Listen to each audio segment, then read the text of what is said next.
Tu sais ce moment où tout semble normal? La journée commence comme toutes les autres. Tu te lèves, tu prends ton café, tu vérifies ton téléphone. Et là, un message. Un seul. Quelques mots. Et tout change. Ce n'était pas un message d'amour. Ni un rappel de facture. Non. C'était une phrase. Une alerte. Un secret prêt à exploser. Mais que ferais-tu si ce message venait bouleverser ta famille entière? Si ce qu'il te demandait de faire risquait de détruire tout ce que tu pensais vrai? Tu irais jusqu'au bout? Ou tu ferais semblant de rien? Reste bien avec moi, parce que ce que tu vas découvrir ici, ce n'est pas juste une histoire. C'est une bombe émotionnelle, un labyrinthe de secrets, de trahisons et de décisions qui pourraient être les tiennes. Et crois-moi, à la fin, tu ne regarderas plus jamais ta propre vie de la même façon. Alors si tu aimes les histoires qui te retournent le cœur, qui te font douter de tout, abonne-toi maintenant. Active la cloche, car cette série va te happer dès les premières secondes. Et une fois que tu auras commencé, tu ne pourras plus t'arrêter. Quelques heures avant un dîner de famille crucial, Élodie ajustait les manches en dentelle de sa robe bleu nuit devant le miroir. Ce soir, sa sœur cadette, Maïra, allait annoncer officiellement ses fiançailles avec son nouveau compagnon, Julien, lors d'un élégant repas organisé par leurs parents. Toute la famille attendait ce moment avec excitation, surtout leur mère, Madame Thérèse, qui ne cessait de répéter à quel point Julien semblait parfait. Élodie, elle, n'était pas aussi enthousiaste. Non pas qu'elle ne voulait pas voir sa sœur heureuse, au contraire, leur lien avait toujours été fort malgré les différences. Mais depuis quelques semaines, quelque chose lui pesait sans qu'elle puisse en identifier clairement la source. Un frisson d'inquiétude qui rôdait autour de son quotidien trop bien rangé. Son mari, Victor, était parti tôt ce matin-là, prétendant avoir une réunion importante avec un investisseur pour le petit studio d'architecture qu'il dirigeait. Il lui avait laissé un baiser sur le front et ce regard tranquille, presque trop tranquille. « Ne t'inquiète pas, ma chérie. Je te retrouve directement au restaurant. » Elle avait hoché la tête, convaincue, mais avec ce léger pincement au cœur qu'elle n'arrivait pas à expliquer. Élodie était une femme posée, méticuleuse, rationnelle. Elle gérait un petit hôtel de charme en plein centre de Lyon, et chacun de ses pas était calculé, pensé, anticipé. Mais ce jour-là, rien ne semblait vouloir suivre le plan. Elle était en train d'enfiler ses escarpins quand son téléphone vibra. Numéro inconnu. Elle hésita à décrocher, mais l'écran s'éteignit. Puis une seconde vibration. Cette fois, un message. 3 lignes. Aucune ponctuation. Pas de signature. Ne va pas au dîner de ta sœur. Ouvre le sous-sol de ton mari. Elle relut le message 1, 2, 3 fois. Était-ce une plaisanterie? Une erreur? Une tentative de chantage ridicule? Son cœur accéléra. Qui enverrait quelque chose d'aussi étrange? Pourquoi lui interdire d'aller au dîner? Et pourquoi le sous-sol? Le sous-sol. Elle n'y descendait presque jamais. Victor y stockait ses vieilles maquettes, du matériel de bricolage, et quelques cartons de souvenirs. Elle n'avait pas mis les pieds là-bas depuis des mois. Il y avait même changé la serrure récemment, prétextant une tentative d'effraction dans le quartier. Élodie secoua la tête. C'était absurde. Peut-être un spam. Ou un canular. Elle rangea son téléphone et retourna dans la salle de bain. Mais son regard dans le miroir était différent. Plus dur. Plus incertain. 20 minutes passèrent. Elle tenta de se concentrer sur autre chose, d'aider sa mère à finaliser la table, de vérifier les fleurs, de rappeler le pâtissier. Mais le message ne quittait pas son esprit. Il résonnait, martelait, insistait comme un tambour dans le silence. Elle devait savoir. Elle monta à l'étage, ouvrit le placard de la chambre d'amis, et fouilla dans la boîte à souvenirs. Une vieille boîte en bois, gravée de leurs initiales, où ils gardaient des cartes d'anniversaire, des lettres d'amour, des billets de concert. Et là, dissimulée dans une petite enveloppe, une clé en métal. Une simple clé, anodine. Pourtant, elle semblait brûler entre ses doigts. Elle descendit sans bruit. Sa mère chantonnait dans la cuisine. Personne ne la remarqua sortir. Le vent de début de soirée était doux, mais Élodie ne sentait rien. Ses pas la menèrent naturellement vers l'annexe de la maison, où se trouvait le fameux sous-sol. Victor y avait installé une vieille porte renforcée, avec un petit loquet en haut. Elle glissa la clé, la tourna. Clic. L'air à l'intérieur était froid, humide. L'odeur du béton brut, de la poussière et de la vieille peinture monta immédiatement. Elle alluma la lampe torche de son téléphone. Les murs étaient couverts d'étagères. Des boîtes, des outils, des rouleaux de plans. Rien d'étrange. Jusqu'à ce qu'elle aperçoive, dans un coin, une valise noire. Fermée, posée bien à l'écart. Élodie s'approcha, lentement, presque à contre-cœur. Elle posa une main sur la fermeture éclair. Hésita. Puis l'ouvrit. Le choc. À l'intérieur, des objets qui ne lui appartenaient pas. Ni à Victor. Une écharpe en soie rouge qu'elle connaissait trop bien. Elle l'avait vue sur sa sœur. Une trousse de maquillage à l'odeur de jasmin. Et des lettres. Plusieurs. Pliées avec soin. Sa gorge se noua. Elle en prit une. L'écriture était cursive, élégante. Elle lut. Mon amour, je sais que nous devons être prudents. Je sais que ce n'est pas le bon moment. Mais quand je suis avec toi, rien d'autre n'a d'importance. Je ne peux plus vivre sans toi. B. Le cœur d'Élodie s'emballa. Elle ouvrit une deuxième lettre. Même style, même ton. Toujours signé B. Julien? Non, ça ne collait pas. Et puis, qui gardait des lettres d'une autre femme dans un sous-sol verrouillé. Elle recula, la lettre toujours à la main. Ses pensées s'embrouillaient. Était-ce Maïra? Non. Ce n'était pas possible. Sa sœur. Sa propre sœur. Non. Elle ne pouvait pas. Pas avec Victor. Mais les indices s'alignaient. Les chartes. Le parfum. La signature. Et si? Non. Elle devait en être sûre. Elle se redressa, rangea les lettres dans la valise, ferma soigneusement le tout et verrouilla de nouveau la porte. Son esprit bouillonnait. Elle ne pouvait plus faire semblant. Quelque chose se tramait. Quelque chose de sale. De dissimulé. Et si elle n'agissait pas, tout allait exploser. Alors, elle prit une décision. Elle rentra chez elle, passa devant sa mère sans un mot, monta dans sa chambre, ferma la porte à clé. Elle s'assit sur le lit, le cœur battant à toute allure. Elle ouvrit une conversation avec Victor. « Tu arrives directement au dîner ? » Pas de réponse. Alors, elle envoya une autre. « On doit parler. Avant ce soir. C'est important. » Rien. Elle attendit 5 longues minutes. Dit, puis se leva et regarda son reflet une dernière fois. Quelque chose en elle venait de se briser. Ou peut-être de se libérer. Et ce n'était que le début. Élodie se sentait comme suspendue dans un rêve flou et oppressant. Les lettres, l'écharpe, le parfum, tout l'assaillait comme un écho douloureux dans sa mémoire. Chaque image semblait une trahison. Chaque souvenir avec Victor devenait suspect. Et si, depuis tout ce temps, il avait aimé une autre? Et si cette autre n'était autre que sa propre sœur?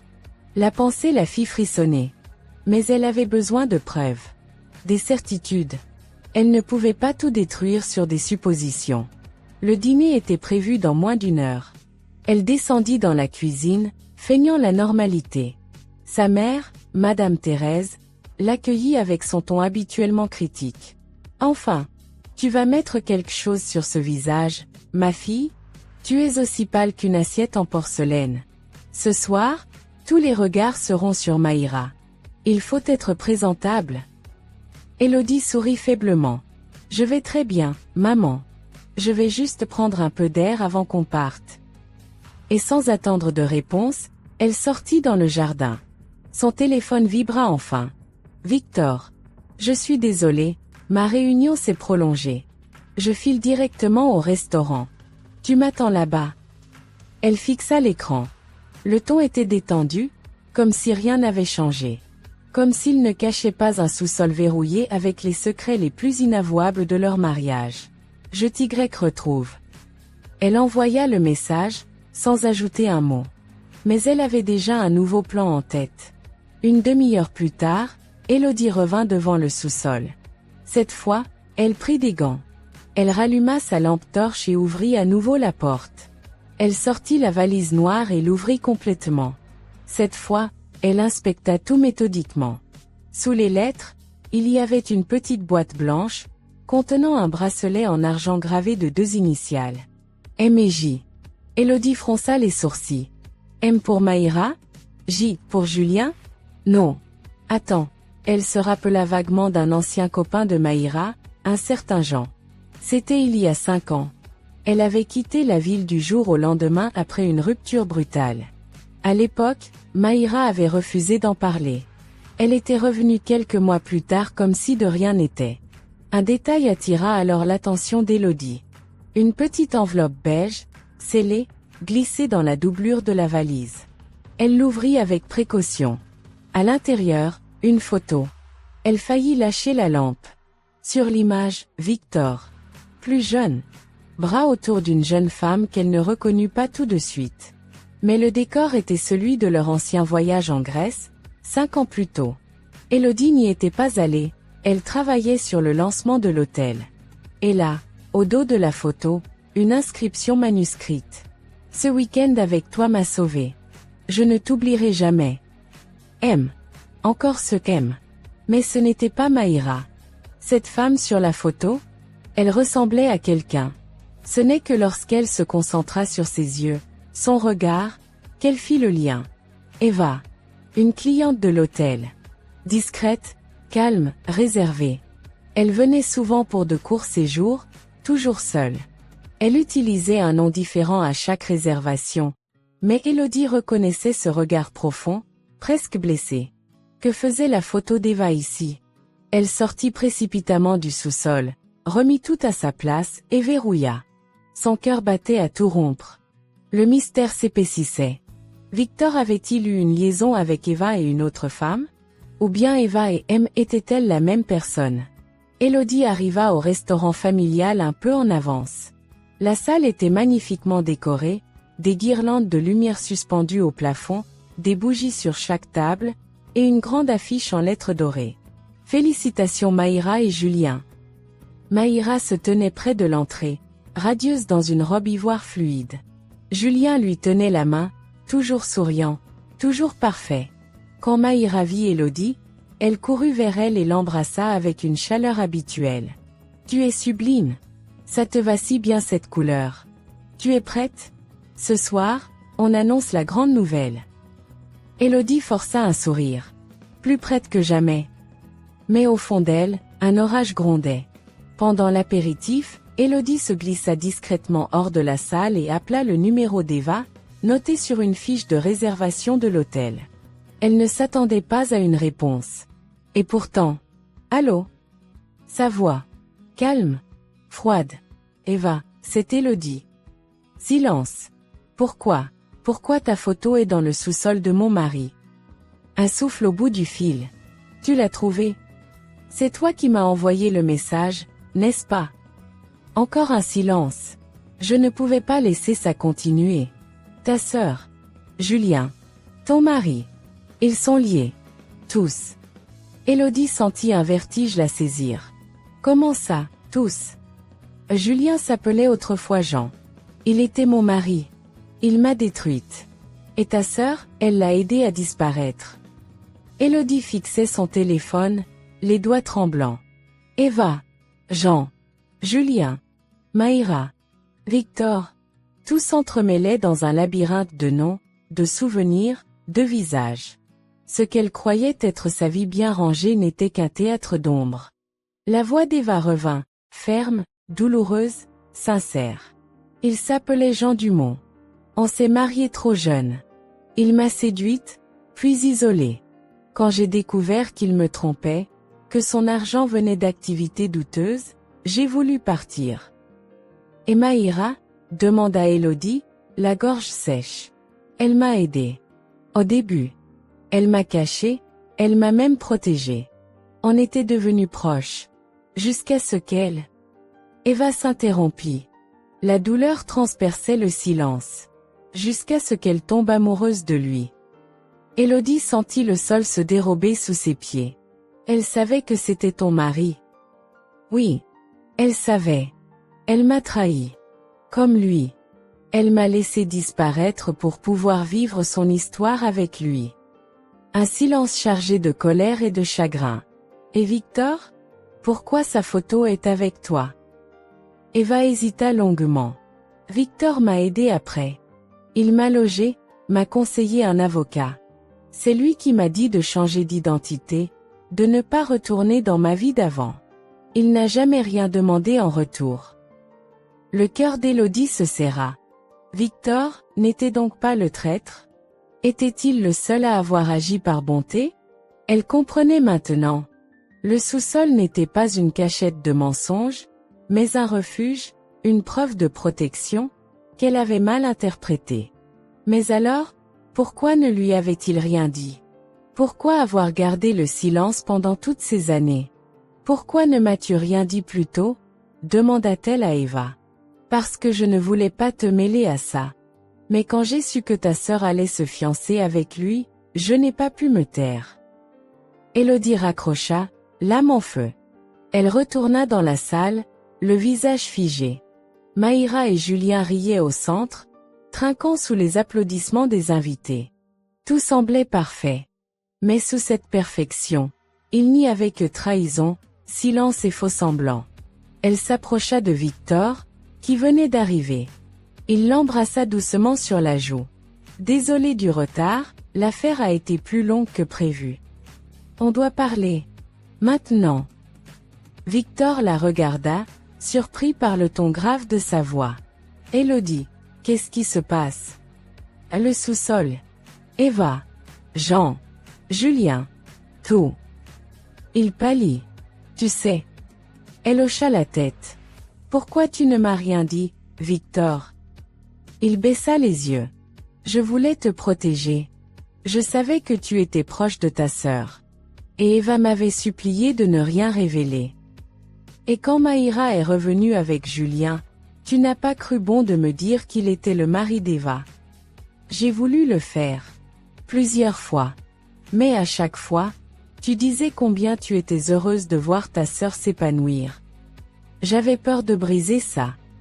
Tu l'as quand même brisé. Victor inspira profondément. Laisse-moi t'aider à réparer. Élodie le regarda droit dans les yeux. Pour la première fois depuis longtemps, elle vit en lui non pas un coupable, mais un homme fatigué de porter seul un fardeau. Pendant ce temps, Julien monta sur une petite estrade improvisée. Mes chers amis, ce soir est un moment spécial. Grâce à Maïra, je suis un homme transformé.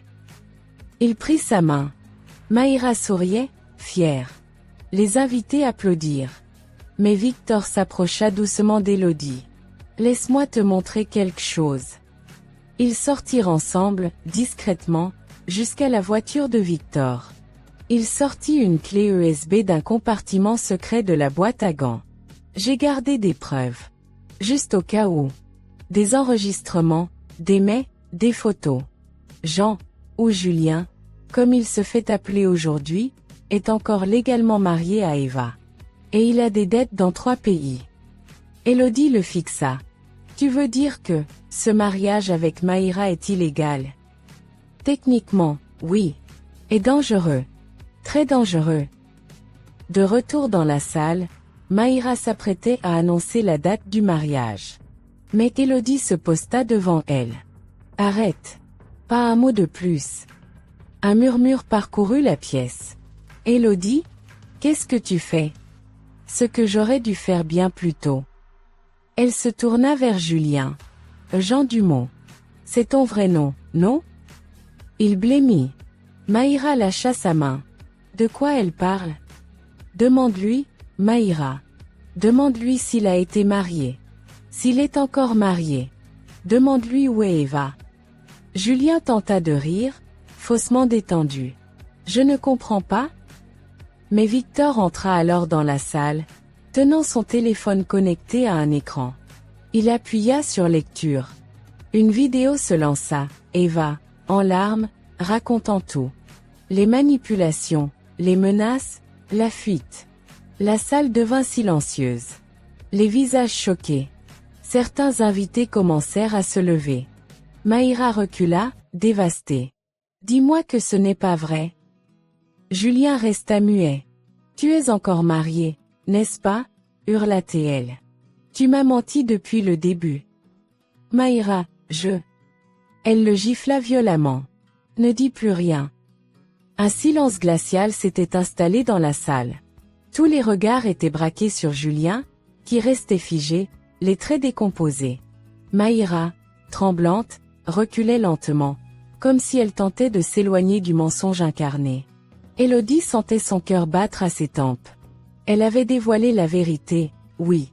Mais au fond d'elle, une angoisse persistait. Parce qu'elle savait, cette histoire ne faisait que commencer. Julien tenta un geste vers Maïra. « Laisse-moi t'expliquer, ce n'est pas comme tu crois. »« Non, tais-toi. » La voix de Maïra était coupante. « Chaque mot que tu dis maintenant est une insulte. » Puis elle se tourna vers Élodie. Ses yeux, brillants de rage. « Tu n'avais pas le droit. » Élodie resta droite, malgré le coup. « Je t'ai protégée, Maïra. Même si tu ne veux pas le voir. » Maïra serra les poings. « Tu m'as humiliée. En public. Tu voulais toujours briller plus fort que moi, voilà, tu as gagné. » La pique transperça Élodie plus qu'elle ne l'aurait cru. Car sous ces mots, il y avait une blessure ancienne. Celle de l'enfance. Celle d'une sœur toujours reléguée à l'arrière-plan. Ce n'est pas une compétition. C'est ta vie. Je voulais juste t'ouvrir les yeux avant qu'il soit trop tard. Maïra ne répondit pas. Elle quitta la salle en courant. Plus tard ce soir-là, Élodie la retrouva dans l'ancien salon familial, recroquevillée sur le vieux canapé. « Tu savais qu'il était marié, n'est-ce pas ?» murmura Élodie. Maïra leva les yeux. Lent. Triste. Pas au début. Élodie s'assit en silence. « Je l'ai rencontré quand Eva m'a demandé de l'aider à fuir. Elle était terrifiée. Je lui ai trouvé un logement temporaire, je l'ai aidée avec ses papiers. » Elle s'arrêta. Ferma les yeux. Mais ensuite, je l'ai vu. Jean. Il est venu la chercher. Il était différent. Pas violent. Pas menaçant. Juste, blessé. Et tu as cru à ses mensonges? J'ai cru qu'il avait changé. Une larme glissa. Et je suis tombée amoureuse de lui. Comme une idiote. Élodie soupira. C'était plus grave qu'elle ne l'avait pensé. Tu savais qu'en l'épousant, tu devenais complice. Je voulais le croire. Je pensais qu'Eva exagérait. Qu'elle avait voulu fuir autre chose. Alors pourquoi ne l'as-tu jamais revue? Pourquoi ne l'as-tu jamais aidée à se reconstruire? Maïra se redressa lentement, et son regard changea. Il était plus sombre. Plus dur. Parce qu'elle est revenue. Et elle m'a menacée. Élodie se figea. Quoi? 1 an après sa disparition, Eva m'a recontacté. Elle savait pour moi et Jean. Elle m'a accusé de lui avoir tout volé. Et elle m'a dit que si je ne rompais pas avec lui, elle détruirait ma vie. Élodie resta bouche bée. C'était un tout autre PAN de l'histoire qu'elle découvrait. Et Victor? Il m'a supplié de partir. Il m'a dit que j'en finirais par me détruire aussi. Mais j'étais déjà trop loin. J'étais enceinte. Élodie cligna des yeux. Tu étais enceinte? Maïra détourna le regard. J'ai perdu le bébé. Peu après. Jean l'a su. Et à partir de là, il a commencé à changer. À me surveiller. À douter de tout. Pourquoi ne m'as-tu rien dit? Parce que tu aurais voulu encore me sauver. Et je ne voulais pas être sauvée par toi. Les jours suivants furent un tourbillon. Julien disparut. Il ne revint pas chercher ses affaires. Ses comptes bancaires furent gelés après une plainte déposée par Eva. La police retrouva des traces de ses anciennes identités. Il était fiché dans 2 pays. Eva, de son côté, décida de quitter la France. Elle passa dire adieu à Élodie à l'hôtel. Merci d'avoir eu le courage de faire ce que moi, je n'ai pas pu. Tu as survécu. Et tu as parlé quand il fallait. Ça aussi, c'est du courage. Elles se prirent dans les bras. Une étreinte longue. Silencieuse. Guérisseuse. 1 semaine plus tard, dans le silence tiède d'un matin d'automne, Élodie reçut un appel de Victor. Ils s'étaient à peine parlé depuis le dîner. L'atmosphère entre eux était lourde de non-dits. Il voulait la voir. Sur le vieux pont de pierre, là où ils s'étaient embrassés pour la première fois, 12 ans plus tôt. Victor l'attendait, main dans les poches, l'air épuisé. Tu m'as déçu, Victor. Pas pour avoir aidé Eva. Mais pour ne pas m'avoir fait confiance. Je sais. Il hocha la tête. Et je comprends si tu ne veux plus. Continuer. Elle s'approcha, le visage grave. J'ai cru que tu me trahissais. J'ai douté de toi. J'ai failli détruire ce qu'on avait. Alors, que faisons-nous? Élodie prit une grande inspiration. Je veux reconstruire. Mais pas avec des silences. Ni des demi-vérités. Si tu veux rester, tu dois rester tout entier. Victor la regarda dans les yeux. Je suis prêt à tout recommencer. Avec toi. 2 semaines s'étaient écoulées depuis le chaos du dîner. La famille de Maïra s'était refermée sur elle-même comme une huître blessée. Madame Thérèse ne parlait plus à Élodie. Victor avait emménagé temporairement chez un ami, pour « laisser l'air circuler », comme il disait. Et Maïra n'était qu'un fantôme dans sa propre vie. Élodie, elle, essayait de reprendre le contrôle. Elle gérait l'hôtel, répondait aux clients, souriait poliment aux habitués. Mais à l'intérieur, quelque chose s'était éteint. Elle n'était plus la femme prévisible, tranquille, rassurante qu'elle avait toujours été. Elle s'était éveillée. C'est alors qu'elle reçut une lettre. Une enveloppe fine, crème, glissée sous la porte de l'hôtel. Pas de timbre, pas d'adresse. Juste son prénom, écrit à la main, Élodie. Elle l'ouvrit avec précaution. Une seule phrase, écrite d'une écriture fine et régulière. Je n'ai pas tout dit. Et tu mérites de savoir. Eva. Le même jour, un événement inattendu bouleversa le petit monde familial. Madame Thérèse organisait une nouvelle réception. Cette fois, pour laver l'honneur de la famille, selon ses mots, et redonner à Maïra une image digne. Un brunch de réconciliation, soi-disant. Élodie avait refusé d'y aller. Mais Maïra l'appela personnellement. Je veux que tu sois là. Pas pour maman. Pour moi. Tu es sûr? Oui. Et j'ai quelque chose à te dire.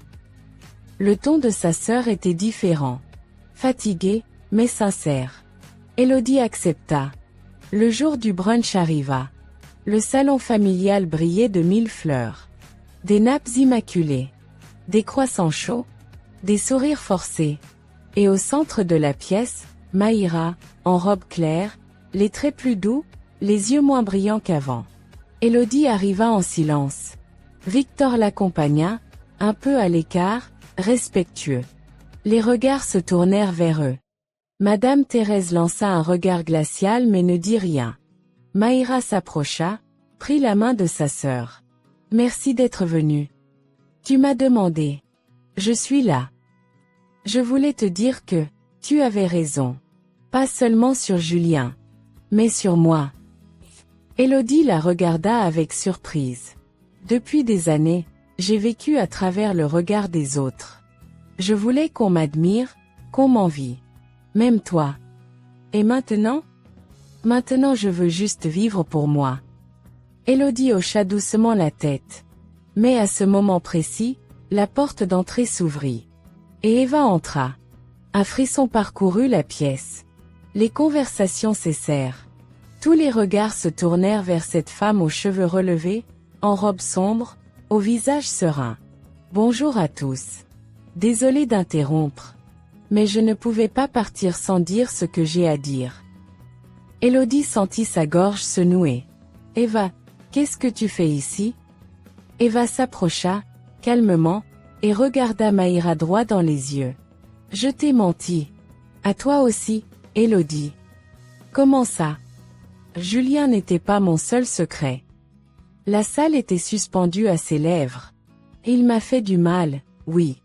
Mais ce n'est pas pour ça que j'ai fui. Pas uniquement.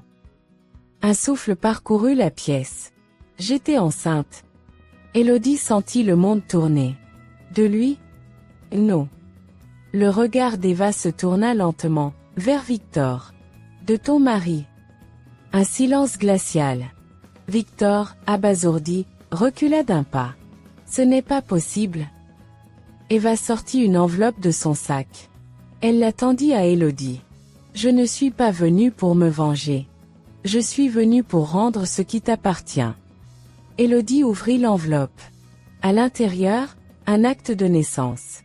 Un prénom, Camille. Une date. Une absence de père mentionnée.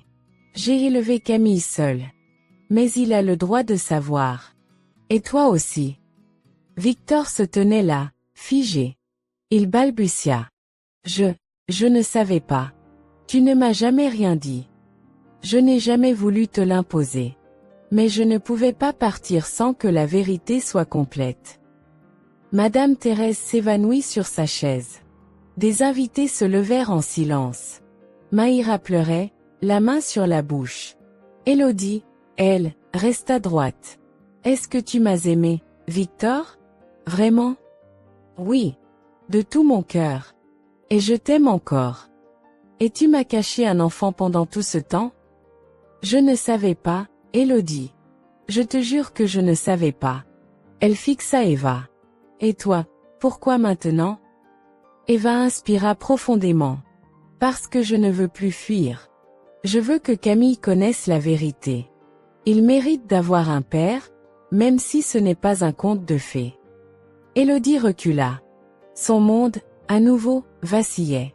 Une trahison qu'elle croyait dépassée venait de renaître sous une autre forme. Mais cette fois, ce n'était pas une histoire d'amour volé ou de mariage brisé. C'était une vie, un enfant, et un choix. Le silence après la révélation d'Eva était plus bruyant que n'importe quel cri. Tout le monde s'était figé. Même les oiseaux dehors semblaient avoir cessé de chanter. Un enfant. Victor. Eva. Et au centre, Élodie, comme un phare pris dans une mer démontée. Elle tenait encore l'acte de naissance dans ses mains. Les lettres flottaient sous ses yeux, irréelles. Elle n'arrivait même pas à pleurer. Victor s'approcha. Élodie, je t'en supplie, crois-moi. Je ne savais pas. Si j'avais su, jamais je n'aurais. Tu ne m'aurais quoi? Trompé? Menti? Aimé? Ce n'était pas une trahison. C'était avant. Une erreur de jeunesse. Elle leva les yeux vers lui. Son regard n'était ni furieux ni désespéré. Il était clair. Ce n'est pas l'enfant qui me fait mal, Victor. C'est le fait que tu n'aies rien vu. Rien compris. Rien soupçonné. Tu n'as même pas pensé que ta vie d'avant pouvait avoir laissé une trace. Il voulut répliquer, mais elle leva la main. Je vais partir un moment. J'ai besoin de silence. Élodie quitta le salon sans un mot. Elle n'entendit pas les murmures, les appels, ni même les pleurs de Maïra.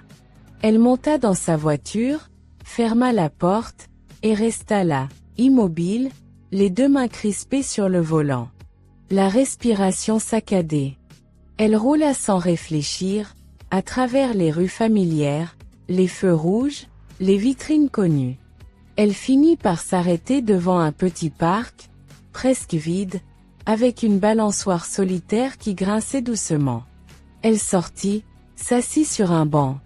Le vent frais lui caressa le visage. Et là, elle craqua. Elle pleura. Longuement. Silencieusement. Pas pour Victor. Pas pour Eva. Même pas pour Camille. Elle pleura pour elle-même. Pour la femme qu'elle avait été. Pour celle qui avait toujours voulu faire les choses bien, être la sœur modèle, la fille loyale, l'épouse fiable. Et qui, malgré tout, s'était retrouvée au cœur d'un champ de ruines. Plus tard ce soir-là, une silhouette s'approcha. Maïra, je savais que tu viendrais ici. Élodie ne répondit pas. Maïra s'assit à côté d'elle. C'est bizarre, non? On pensait que le plus dur était passé. Mais la vie a toujours une autre claque prête. Je suis fatiguée, Maïra. Fatiguée de devoir être celle qui encaisse. Tu sais quoi? Peut-être que tu n'as plus besoin de l'être. Élodie tourna la tête vers elle. Comment ça? Peut-être qu'il est temps d'arrêter de réparer les autres. Et de commencer à te reconstruire toi. Cette nuit-là, Élodie prit une décision. Elle appela un agent immobilier le lendemain matin. En une semaine, elle mit l'appartement en vente. Elle contacta une avocate. Prépara une séparation temporaire. Victor ne s'y opposa pas. Elle réserva un billet d'avion. Destination, Lisbonne. Elle n'avait jamais vu l'océan Atlantique. Elle voulait entendre ses vagues. Sentir son souffle. Mais avant de partir, elle demanda à voir Camille. Eva accepta. Ils se retrouvèrent dans un petit café discret, à la sortie de la ville. Camille avait 8 ans. Il avait les cheveux bouclés comme Victor. Et les mêmes yeux doux, attentifs. Bonjour Camille. Je suis une amie de ta maman. Tu es jolie. Comme sur les photos. Quelle photo? Maman m'a montré une photo de vous deux. Elle m'a dit que tu étais gentille. Et courageuse. Un instant, Élodie sentit son cœur se fendre. Puis se reconstruire, ligne par ligne. Elle ne savait pas ce que l'avenir lui réservait. Elle ne savait pas si elle allait pardonner. Ou reconstruire. Mais elle savait une chose, elle ne fuirait plus. Elle termina son chocolat chaud, embrassa Camille sur la joue, et serra la main d'Eva. Merci de ne pas être partie comme une ombre. Merci de m'avoir permis d'exister à nouveau. Le jour de son départ pour Lisbonne, Élodie passa une dernière fois à l'hôtel. Elle salua ses employés, serra les mains des clients, et referma doucement la porte. Victor était là, dehors, une valise à la main. Tu pars combien de temps? Je ne sais pas. Le temps qu'il faudra pour me retrouver. Est-ce que je peux t'écrire? Tu peux essayer. Est-ce que je peux espérer? Tu peux toujours espérer. Mais je ne te promets rien. Elle monta dans le taxi, les cheveux au vent. Et pour la première fois depuis des mois, elle sourit sans douleur. Lisbonne. Une ville de tuiles rouges, de ruelles en pente, et de lumière qui caresse tout ce qu'elle touche. Élodie y marcha pendant des jours sans carte, sans plan, sans autre but que de se perdre pour mieux se retrouver. Elle passait ses matinées à écrire dans un vieux carnet en cuir. Des pensées. Des fragments. Des éclats de souvenirs qu'elle n'avait jamais osé formuler. Des vérités qui lui faisaient encore mal mais qu'elle affrontait enfin. Et chaque soir, elle s'asseyait dans le même café surplombant le Tage, où une vieille serveuse lui souriait sans poser de questions. Elle ne fuyait plus. Elle vivait autrement. Un jour, alors qu'elle contemplait les voiles blanches sur l'eau, elle reçut un message inattendu. Un simple « Je suis en bas ». Signé « Maïra ». Élodie descendit les escaliers de pierre, et là, sa sœur l'attendait, une petite valise à la main et une écharpe flottant au vent. « Je t'ai écrit 10 fois. J'ai tout effacé. Alors je suis venue. » Tu n'avais pas à... Si. J'avais à te retrouver. À te dire que je vais bien. Que je recommence. J'ai postulé pour être bénévole dans une association. Pour aider d'autres femmes. Élodie sourit. Alors toi aussi, tu es en train de te reconstruire.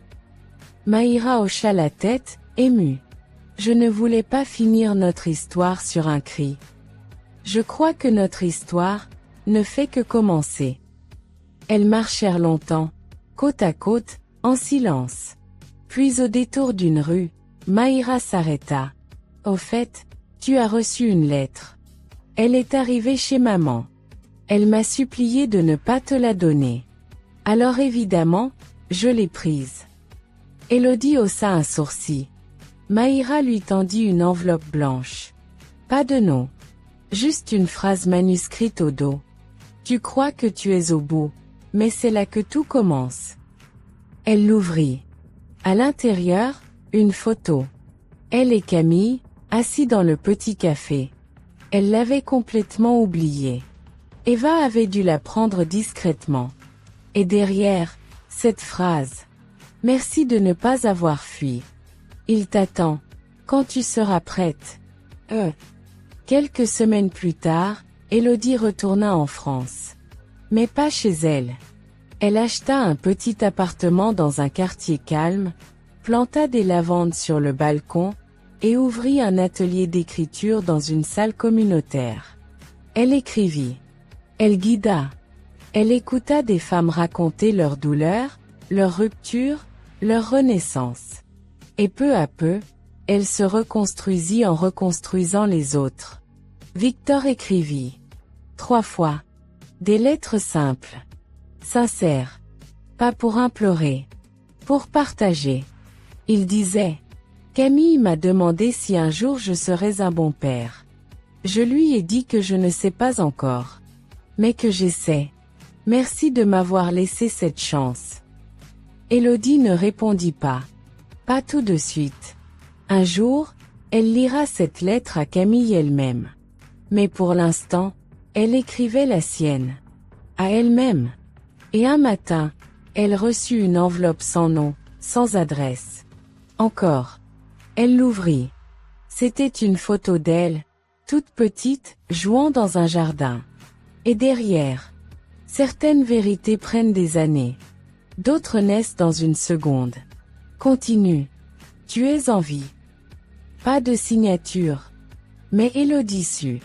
Elle était en vie. Et elle n'était plus seule. Épilogue. Des mois plus tard, au printemps, elle retrouva Maïra et Camille dans un champ de coquelicots. Ils pique-niquaient. Camille courut vers elle avec un dessin, une maison, un soleil, 3 personnages main dans la main. « C'est nous ?» demanda-t-elle. « Non.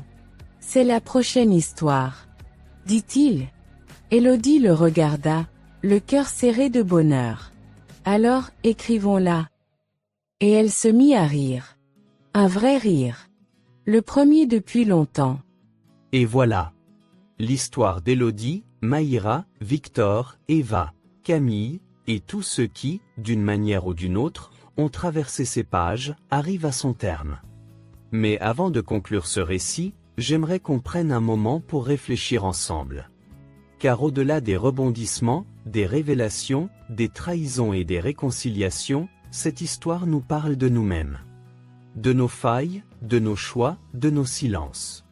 Elle nous tend un miroir. Et ce miroir nous demande, « Et toi, que fais-tu avec la vérité ?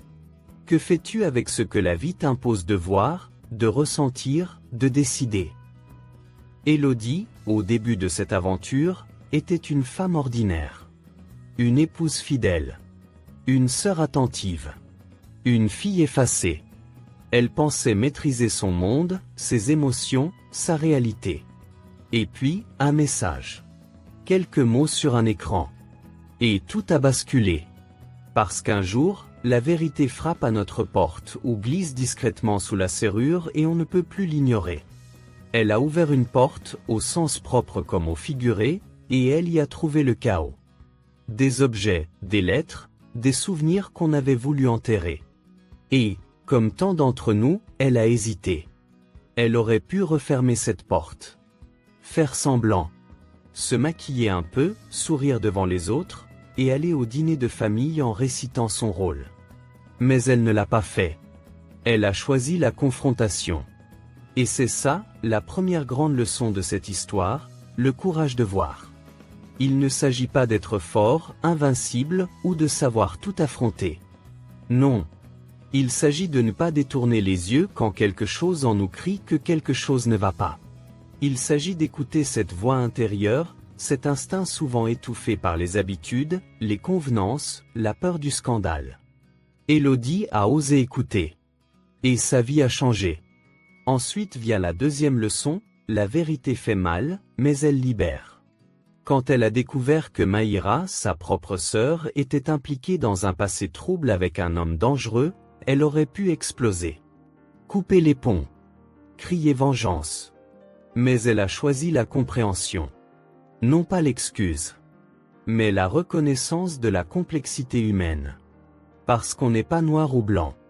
Parce que parfois, on trahit en croyant aimer, on ment en croyant protéger, on fuit en pensant survivre. Ce que Maïra a fait est grave. Mais ce que Maïra est devenue ensuite, grâce à cette vérité, est plus forte encore. Et cela n'aurait pas été possible sans le choix d'Élodie de ne pas répondre à la haine par la haine. La troisième leçon, peut-être la plus profonde, c'est celle que nous offre Camille. Ce petit garçon qui n'avait rien demandé. Qui était né d'une erreur, d'un silence, d'un amour passé, d'un secret. Et qui, malgré tout, portait la lumière. Parce qu'il ne jugeait pas. Parce qu'il tendait des dessins, des sourires, des je t'aime sans calcul. Parce qu'il montrait à tous que l'amour n'a pas besoin d'être parfait pour exister. Qu'il suffit d'être là. Présent. Authentique. Et ce que Camille nous dit, à travers ses mots d'enfant, c'est peut-être ce que Dieu lui-même nous dit chaque jour. Je te vois. Même quand tu es brisé. Même quand tu as tout raté. Je t'aime. Et c'est là que je veux en venir avec vous qui avez suivi cette histoire jusqu'au bout.